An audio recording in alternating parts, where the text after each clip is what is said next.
महाकाय सूर्यकोटि समप्रभ निर्विघ्नं कुरु मे देव सर्वकार्येषु सर्वदा।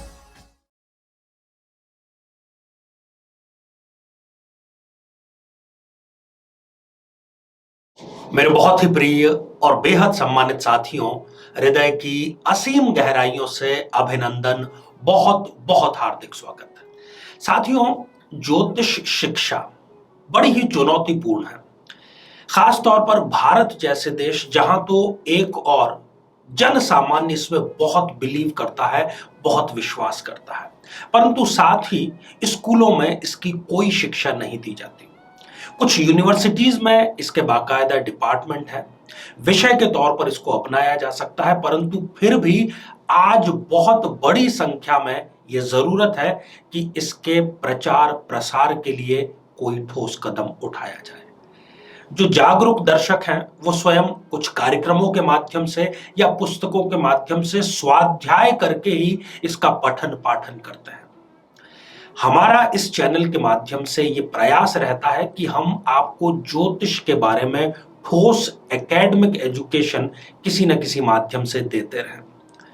तो साथियों, इन दिनों हम चर्चा कर रहे हैं ज्योतिष में मारक ग्रह को लेकर के। देखिए, मारक ग्रह अर्थात जनरली ये समझ लिया जाता है कि द्वितीय भाव का जो स्वामी है वो मारकेश ही होगा, मारक ग्रह ही होगा और वो अपनी दशा अंतरदशा में नकारात्मक परिणाम देगा। साथियों, ये बात बिल्कुल सही नहीं है। इसके साथ में दूसरी काफी चीजें हमें देखना होगी। हमें देखना होगा कि लग्नेश से उसका संबंध कैसा है, हमें देखना होगा कि डिग्री वाइज उसमें बल कितना है, हमें देखना होगा कि वो द्वितीय के अलावा और किस भाव का स्वामी है, कहीं वो केंद्र या त्रिकोण का स्वामी तो नहीं है। ये सारी चीजें देखने के बाद ही हम किसी निष्कर्ष पर पहुंच सकते हैं। साथियों, ये श्रृंखला हमारी मारक ग्रह पर जारी है और आज हम चर्चा करेंगे वृश्चिक लग्न की जन्म पत्रिका के बारे में। साथियों, इस पर हम चर्चा करें इससे पहले एक बेहद जरूरी सूचना कि हम हमारे प्रत्येक एपिसोड के अंत में किसी न किसी जातक के प्रश्न का उत्तर देते हैं और ये प्रश्न हमें प्राप्त होते हैं आप लोगों के ही द्वारा YouTube कमेंट के माध्यम से। जब भी आपको अपना कमेंट पूछना हो, कोई कमेंट करना हो, प्रश्न पूछना हो, तो आप उससे पहले #आचार्य चंद्रकांत इस शब्द का प्रयोग जरूर करें और साथ ही बेहद आसान सा प्रश्न जो ज्योतिष के आपके ज्ञान को वर्धित करेगा, बढ़ाएगा, इसी एपिसोड से संबंधित है, इसी एपिसोड के अंत में आपसे पूछा जाएगा, उसका सही उत्तर साथ में लिखा होना बहुत जरूरी है। तो आइए साथियों, बिना किसी देरी किए वृश्चिक लग्न की मारक स्थितियां कौन कौन सी है उस पर चर्चा कर लेते हैं। साथियों, ये जो आप स्क्रीन पर एक जन्म पत्रिका देख पा रहे हैं, ये वृश्चिक लग्न की जन्म पत्रिका है। 8 नंबर से प्रारंभ हो रही है, इसलिए हमने इसको नाम दिया है वृश्चिक लग्न। साथियों, वृश्चिक लग्न में द्वितीय भाव का स्वामी और कोई नहीं बल्कि देव गुरु बृहस्पति स्वयं होते हैं। फिर वही बात कि द्वितीय के साथ में हमें ये और देखना होगा कि इस कुंडली में गुरु किस भाव के स्वामी हैं, तो वो पंचमेश भी हैं, अर्थात त्रिकोण के अधिपति हैं। तो आप निश्चित जानिए कि इस जन्म पत्रिका में वो मारक प्रभाव नहीं देंगे, बल्कि मैं तो ये कहूंगा कि वो योग कारक प्रभाव आपको यहां पर देंगे।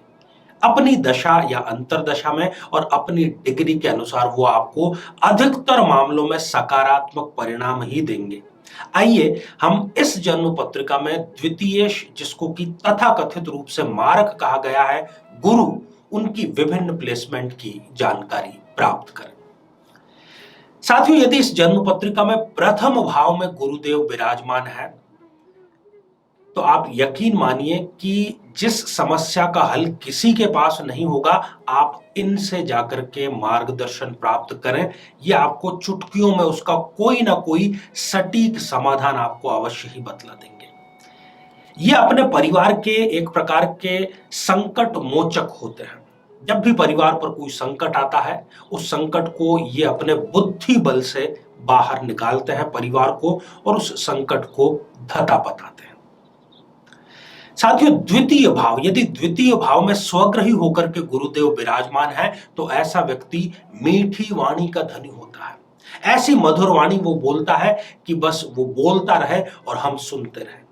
किसी न किसी प्रकार की खेल गतिविधि में ये स्वयं पारंगत होते हैं या इनको उसका बहुत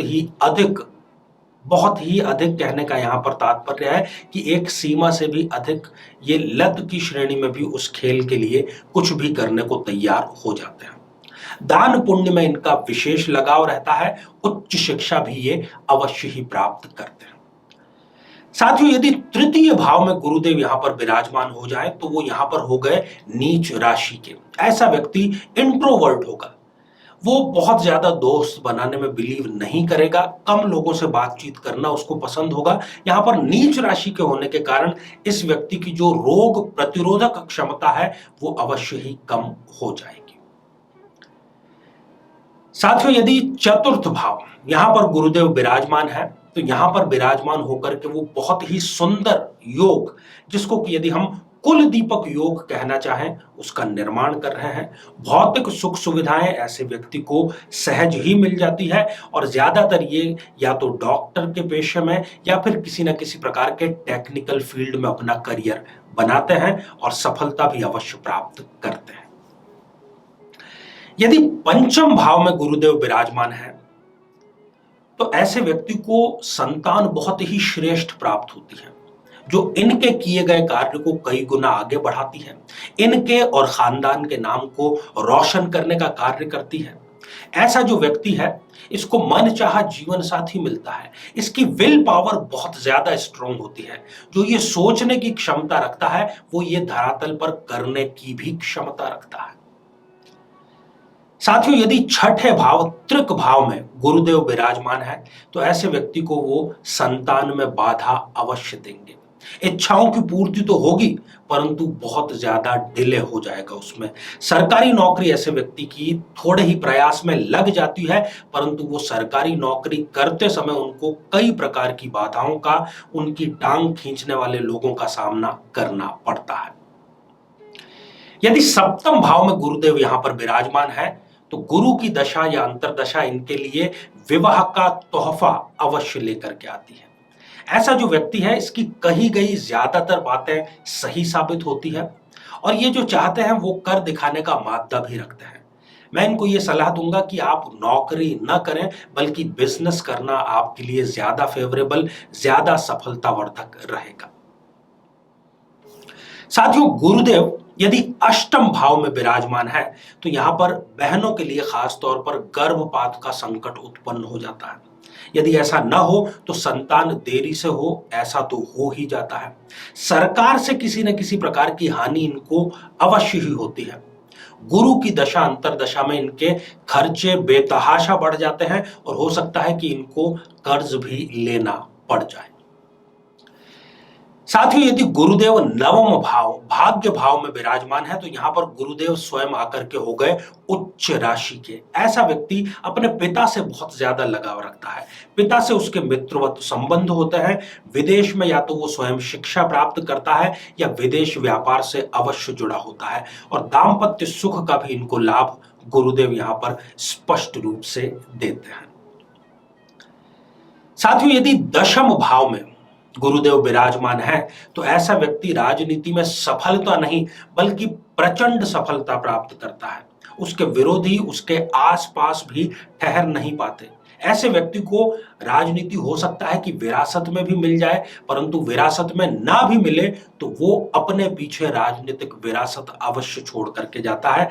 दाम्पत्य सुख भी इनको मिलता है और जो जीवन साथी है वो इनके करियर में भाग्य उदय कारक साबित होता है। साथियों, यदि गुरुदेव 11वें भाव में विराजमान है जो कि एक लाभ भाव है, ऐसा व्यक्ति विवेकवान होता है। उसको लड़ने के लिए, जीवन में आगे बढ़ने के लिए किसी और हथियार की आवश्यकता नहीं, उसका दिमाग ही काफी है। उच्च शिक्षा भी ये प्राप्त करता है और कॉम्पिटिटिव एग्जामिनेशंस में इनको गुरु की दशा अंतरदशा में अवश्य ही सफलता अर्जित मिलती है। साथियों, यदि गुरुदेव 12th हाउस में यहां पर विराजमान हो जाए तो ऐसे व्यक्ति की शिक्षा अधूरी रह जाती है, या फिर वो जिस क्षेत्र की शिक्षा प्राप्त करना चाहते हैं वो उस क्षेत्र में शिक्षा प्राप्त नहीं कर पाते। संतान से ये दुखी होते हैं। इनको संतान जो है वो इनका बात बिल्कुल भी नहीं मानेगी, उद्दंड होगी, और बल्कि ये जो कहेंगे उसका उल्टा कार्य अवश्य करेगी। जीवन में प्रत्येक कार्य के लिए इनको संघर्ष का सामना करना पड़ेगा। हाँ, ये बात अलग है कि देर से ही सही, परंतु उस संघर्ष का इनको परिणाम सकारात्मक रूप से अवश्य ही मिलेगा। तो साथियों, श्रृंखला हमारी ये जारी है, आप इसी प्रकार से स्नेह अपना बनाए रखें। आइए साथियों, अब हम बढ़ते हैं आज के हमारे कमेंट के चरण की ओर। साथियों, आज हमने कमेंट शामिल किया है अमितेश वर्मा जी का, जो कि उन्होंने लिखा है मुरादाबाद उत्तर प्रदेश से। अमितेश जी, आपने पूछा है कि आपका भाग्य उदय कब होगा। 2023 आपके लिए भाग्योदय कारक साल साबित होगा, परंतु मैं आपको यही निवेदन करूंगा कि आप एकादशी का व्रत अवश्य करें। आपको शीघ्र भाग्योदय में भी लाभ मिलेगा, और जो भाग्योदय कारक समय आने वाला है वो कई गुना आपका वर्धित रूप से बढ़ेगा। तो आइए साथियों, अब आज का बेहद ही आसान सा प्रश्न। आज हमने चर्चा की वृश्चिक लग्न में मारक ग्रह की। तो वृश्चिक लग्न में मारक ग्रह कौन सा होता है? साथियों, आप सभी स्वस्थ, समृद्ध और शांतिपूर्वक जीवन व्यतीत करें। नमस्कार। जीवन में किसी समस्या का सामना कर रहे हैं, जैसे कि शादी में देरी होना, पति पत्नी में मनमुटाव या तलाक तक की नौबत आ जाना, संतान का प्राप्त न हो पाना, नौकरी या धन प्राप्ति में बाधा आना, जीवन के प्रत्येक क्षेत्र में किसी न किसी प्रकार की बाधा आना, तो आज ही अपनी जन्म पत्रिका का संपूर्ण विश्लेषण करवाएं और पाएं समस्या से सदैव के लिए मुक्ति।